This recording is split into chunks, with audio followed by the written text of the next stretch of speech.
The farm was already dead when I got there. The cornfields hadn't seen a fresh seed in years. The soil crumbled like ash beneath my boots, dry even though the air smelled faintly of rain.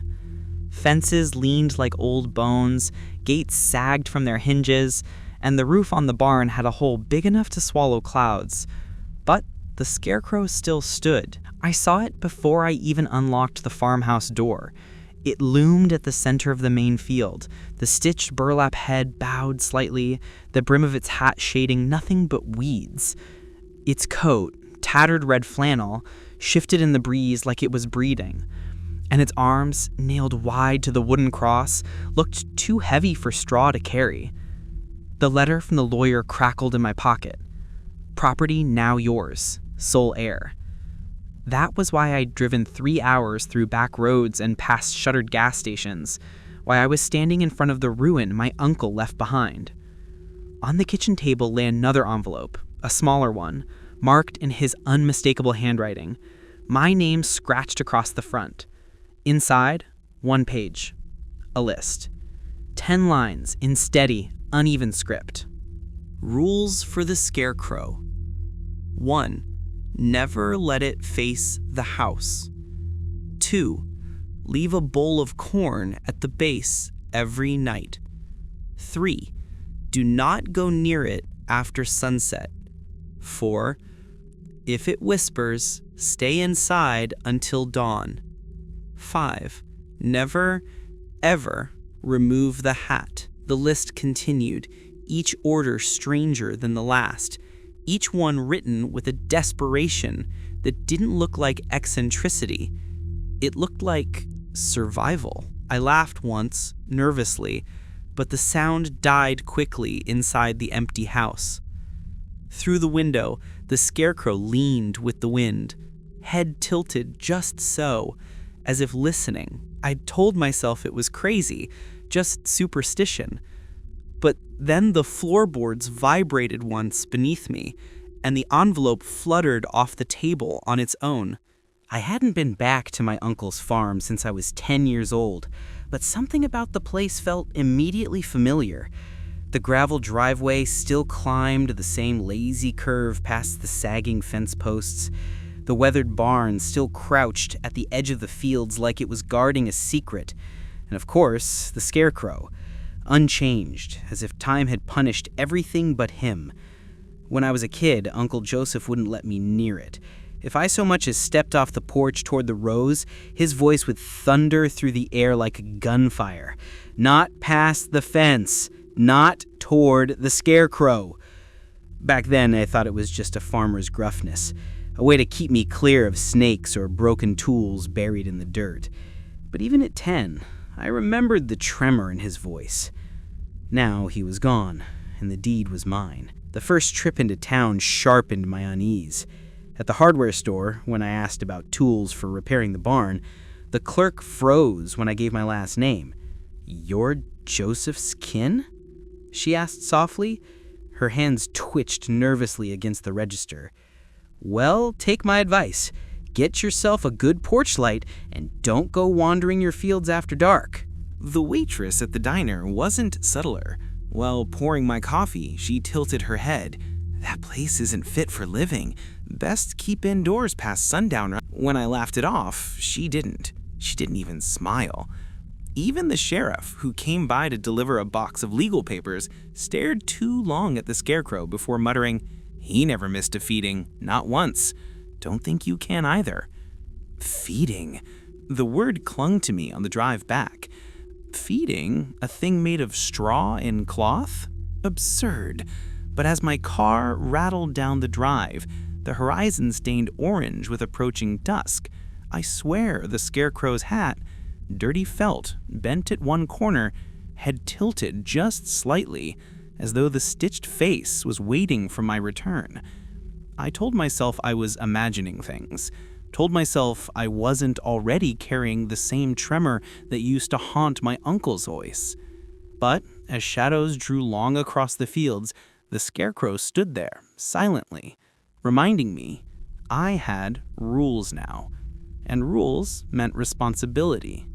That evening, after hammering a loose shutter back into place and sweeping years of dust from the kitchen floor, I unfolded the note again. The page looked older somehow, the ink uneven, smudged in places where a tremor must have dragged the pen. The heading still chilled me. Rules for the Scarecrow. Some were simple warnings, obvious at a glance. Never let it face the house. Leave a bowl of corn at the base every night. Do not go near it after sunset. Others were strange, more like riddles than farm instructions. If it whispers, stay inside until dawn. If you see its shadow move, but the body doesn't, shut your eyes and count to 60. If you dream of the crow, do not speak of it aloud. When giving thanks at harvest, place food by its post first.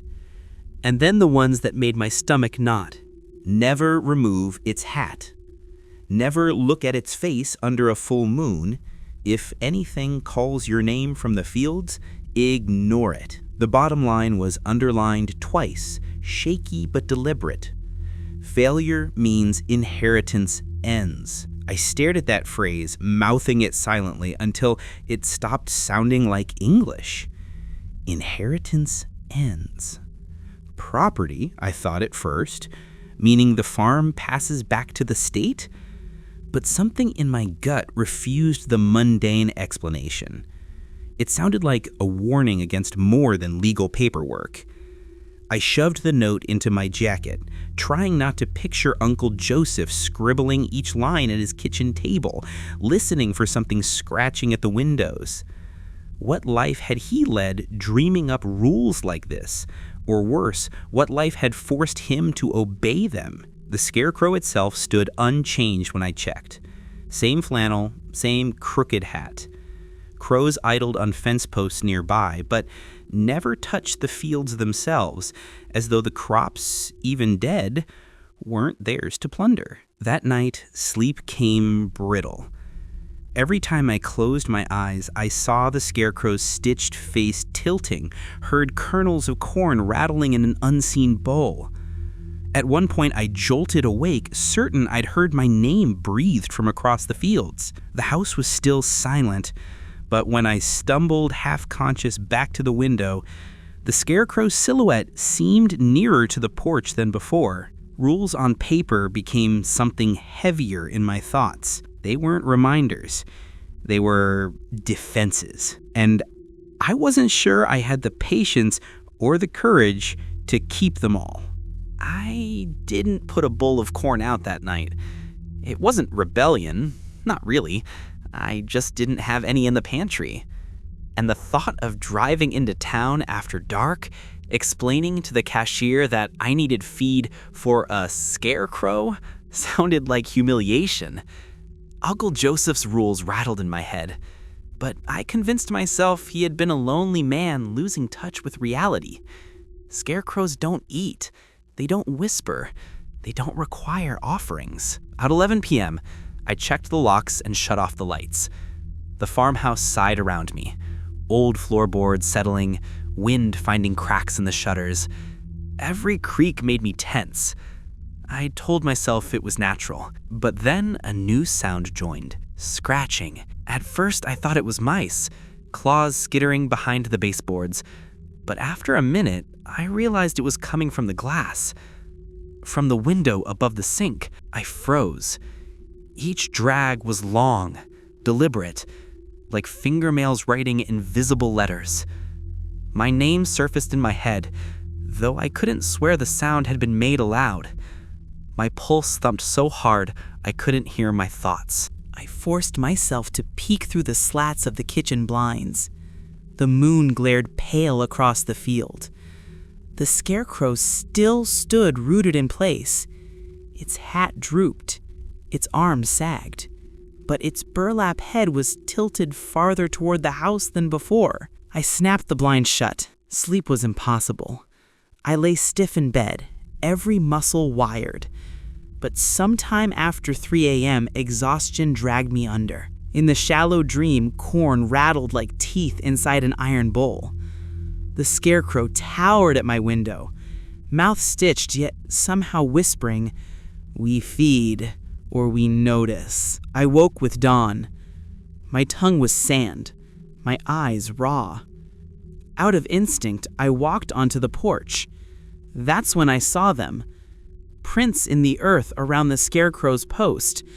Not bird tracks, not wind-pushed trails. Impressions. Long, dragging marks. Like heavy boots pacing half circles about the cross. The offering bowl, rusty enamel, sat against the post I swore had been empty yesterday. A handful of kernels filled it, bright yellow against the black dirt. I hadn't placed it there, but someone or something had. And all I could think was that maybe the first rule wasn't about quaint tradition at all. Maybe it was about hunger. I drove into town that morning running on 3 cups of bad coffee and the kind of nerves that make your hand shake when you try to eat. I told myself I just needed supplies. Corn feed, nails, cleaning solution, practical things for practical problems. The cashier at the feed store was a man with a farmer's tan deep as leather. When I set the bag of dry corn on the counter, his eyes narrowed. "Which field?" he asked. Not which farm, not what for, just that. I stammered, "The north one, my Uncle Joseph's." His face drained of color. For a second I thought he'd refused the sale altogether, but he slid the bag toward me and leaned in close. "Don't skip feedings," he muttered. His hand trembled slightly over the register. "Folks who think they can cut corners don't last long." I tried to laugh. "It's a scarecrow, not a dog." He didn't laugh with me. His stare was flat and heavy. Later, at the diner, I cornered one of the older regulars, a wiry man named Calvin who looked like he had more years behind him than ahead. I caught his eye drifting toward me, then toward the fields visible from the window.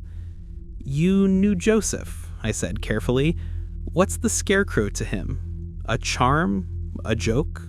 Calvin stirred his coffee, clinking the spoon like punctuation. Finally he answered, "It's not to keep the crows out." His voice was rough from cigarettes and something older.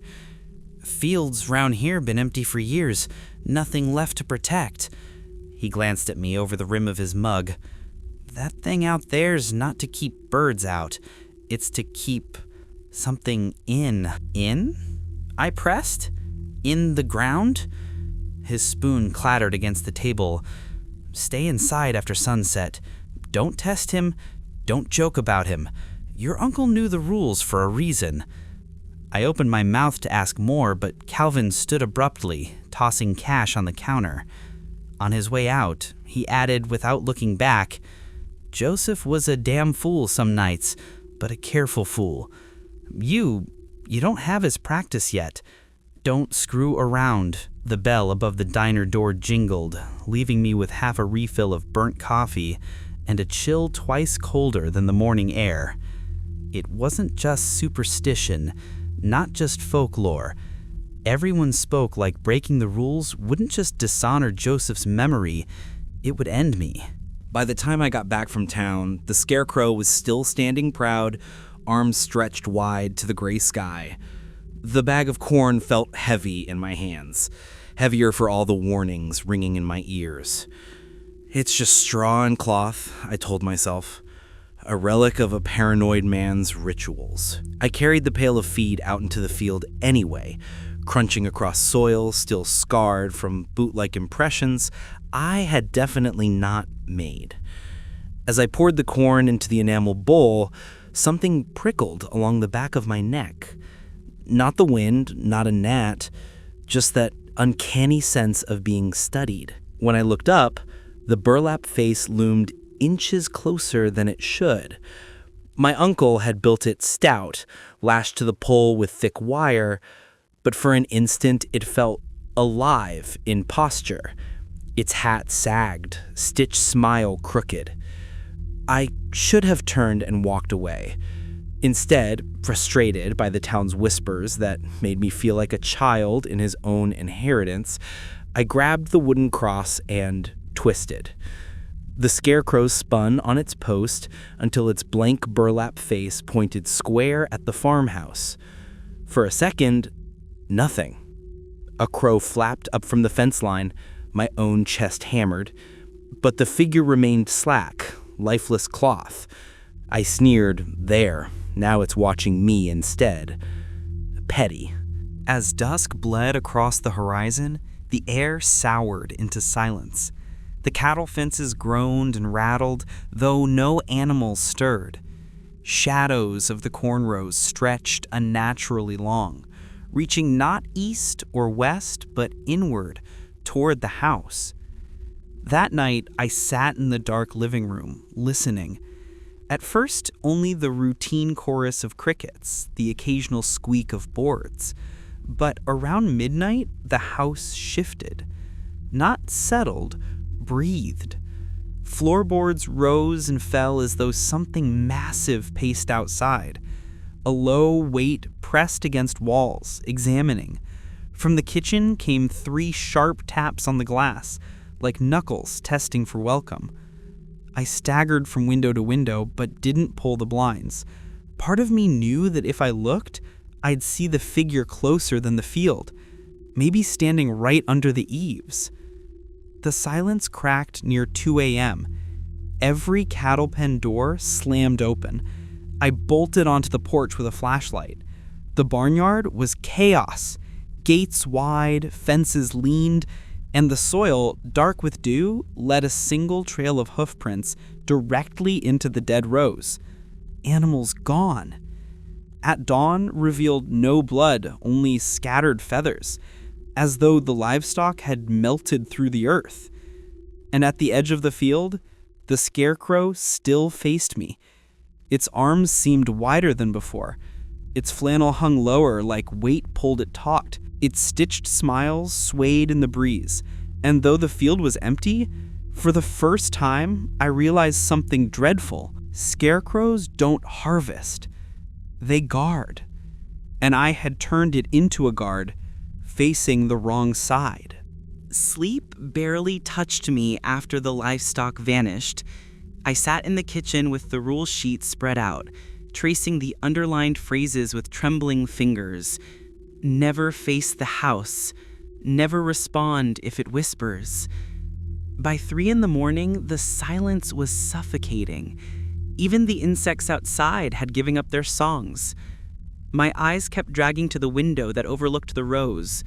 The Scarecrow stood there, framed by moonlight like a sentinel. Fixed, patient, too close. And then I heard it. A voice. Not booming or dramatic, but low, cracked, like parchment rubbed too thin. Faint, almost tender, calling from the field. "Help me!" I froze. It wasn't just any voice. It was Uncle Joseph's, brittle and desperate, the way it had sounded in his last days at the hospital. Another whisper slithered closer, curling against the glass. "I'm still out here.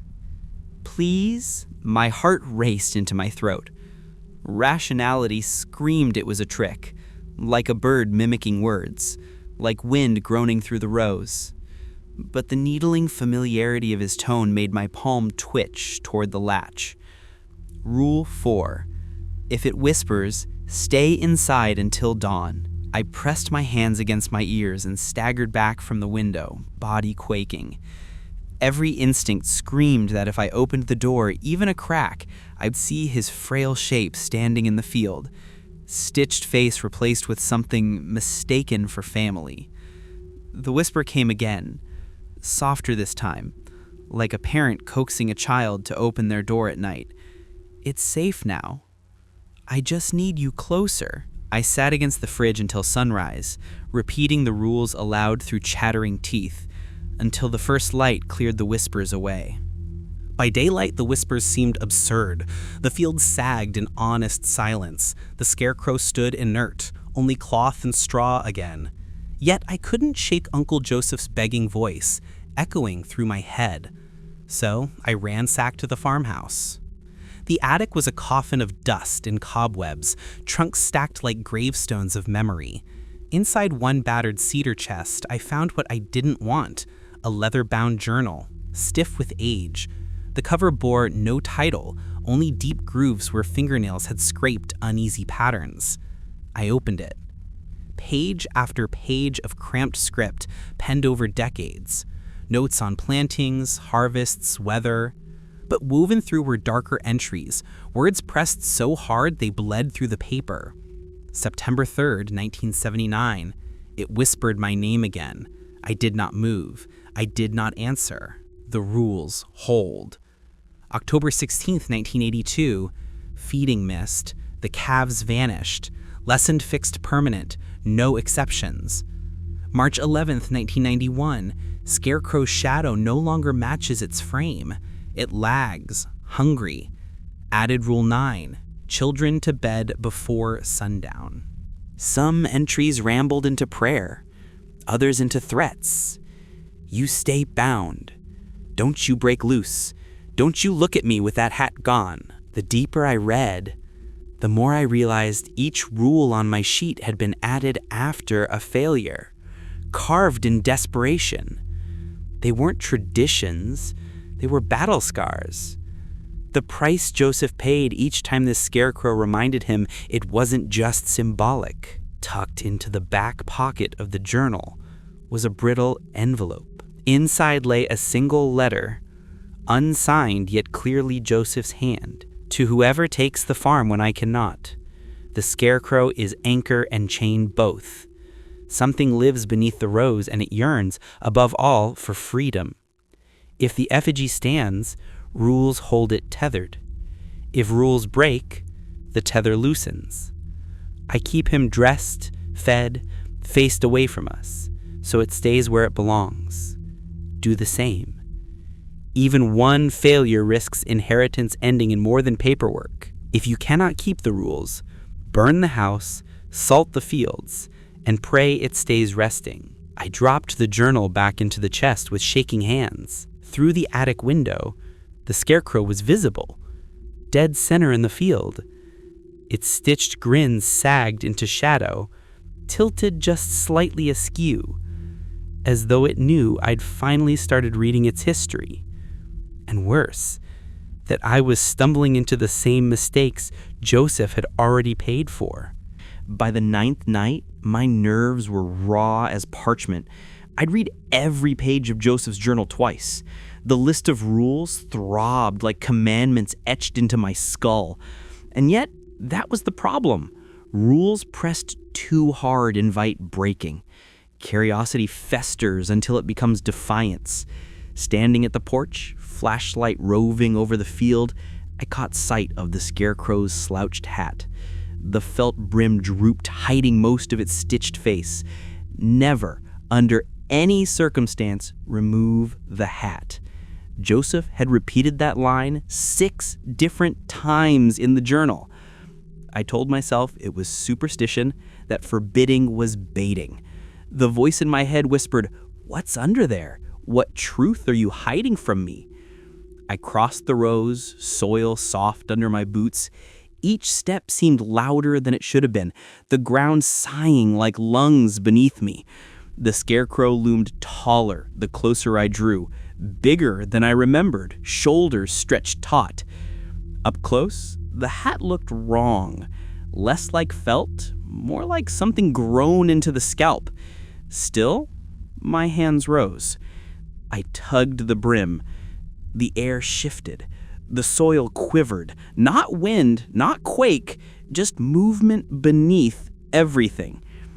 The hat came free with a dry tear. I stumbled back. The head beneath wasn't straw.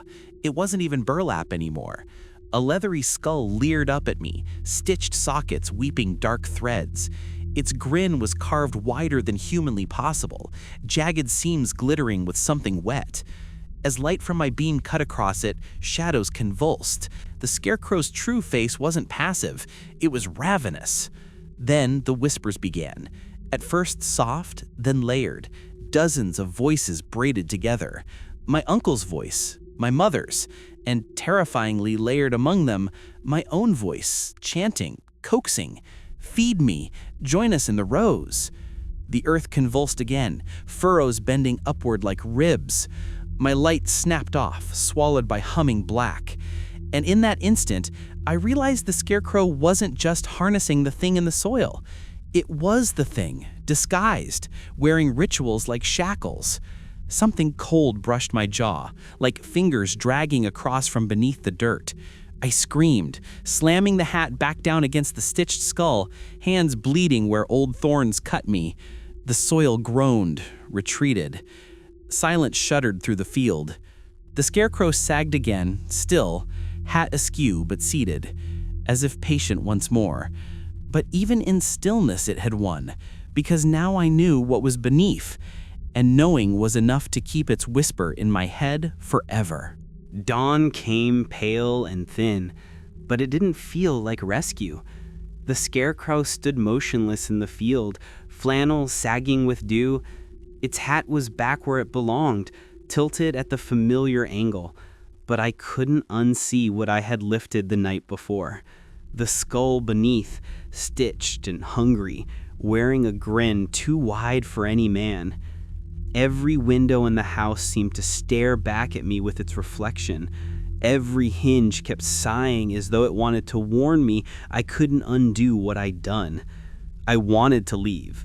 I even started packing, shoving clothes and papers into the back of my car, slamming bags into the trunk. But when I turned the ignition, the engine didn't catch. Only a hollow clicking. I popped the hood, checked cables, checked fuel, everything fine. And still the car refused. Almost like something didn't want me leaving. That night, I followed every rule to the letter. Left the corn, stayed inside, kept the lights burning. Yet the whispers came stronger anyway, pressing through the walls in perfect imitation of my uncle's voice. Sometimes deeper, sometimes higher, sometimes my own tone mocking me. And whenever I dared a glimpse toward the field, the Scarecrow's outline leaned just a fraction closer. It wasn't about obedience anymore. It was about contagion. The rules were never made to stop the hunger, only to pass it on, generation to generation. And now I was part of its chain. So I did the only thing left to do. I wrote my own sheet of rules, taped it to the inside of the farmhouse door, pushed another copy beneath the mailbox for whoever comes after me, added my own lines to the commandments Joseph left behind. Rule 11. When you hear this story, remember it, retell it, pass it on. Rule 12. If you learn from another's mistakes, you live a little longer. I don't know how long I'll last here, not with the whispers growing clearer, not with my own reflection smiling late at me in the window glass. But if you're hearing this, if you've read this far, you've already taken the first step into the chain. The rules are yours now too. So do your part. Keep them alive.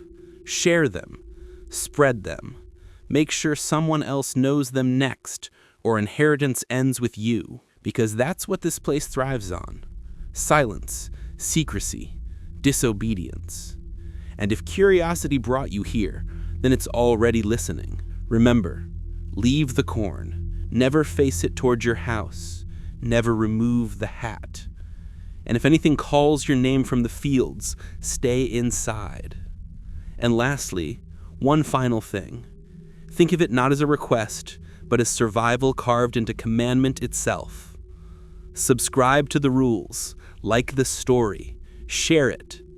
Every person who obeys is one more body in the chain, one more mouth to carry the burden.